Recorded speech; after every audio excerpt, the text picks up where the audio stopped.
अब हम C plus plus को यूज़ करके टू नंबर को स्वैप करने वाला प्रोग्राम करेंगे। तो मैंने यहाँ पर हेडर फाइल लिया, हैशिंग टू डाइव स्ट्रीम, उसके नेम पेज लिया है। तो अब हम मेन फंक्शन लेते हैं, इंट मेन, और इस मेन फंक्शन के अंदर हम इंटीजर वेरिएबल लेते हैं ए बी, और टेम्पररी वेरिएबल के लिए टेम्प लेते हैं। तो टू वेरिएबल यूजर से स्कैन करके लेंगे, तो यहाँ पर मैसेज देते हैं एंटर वैल्यू ऑफ ए। उसके बाद हम सीन ऑब्जेक्ट से इसे स्कैन करके लेंगे। उसके बाद हम 20 वेरिएबल को यूजर से स्कैन करके लेंगे। तो पहले हम यहाँ पर मैसेज देते हैं enter value of B.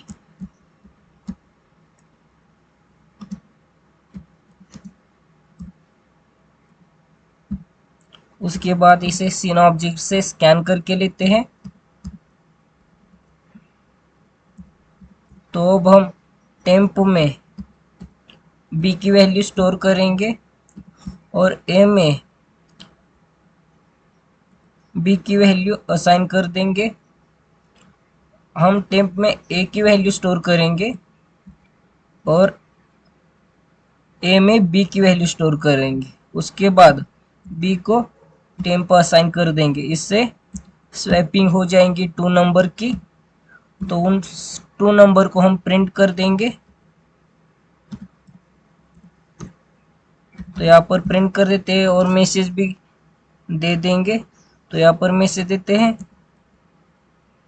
Value of ए, और यहाँ पर प्रिंट कर देते हैं। उसके बाद बी की वैल्यू प्रिंट करेंगे। तो यहाँ पर मैसेज देते हैं वैल्यू ऑफ बी।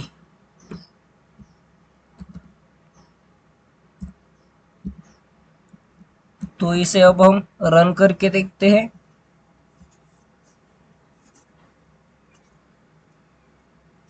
तो ये सक्सेसफुली रन हो चुका है, यहाँ पर आप देख सकते हैं।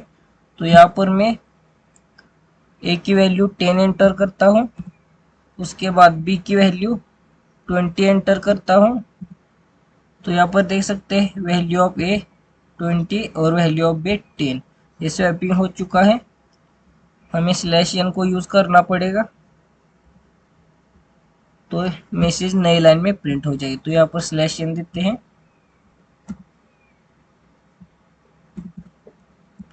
अब हम इसे रन करके देखेंगे।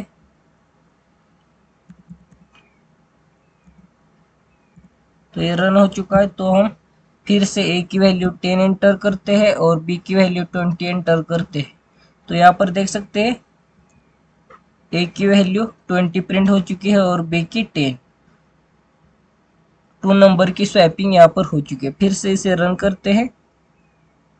तो यहाँ पर मैं ए की वैल्यू 55 देता हूँ।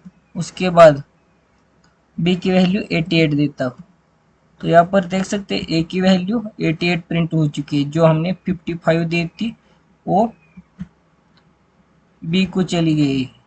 तो इस तरह से ये टू नंबर की स्वैपिंग हो चुकी है।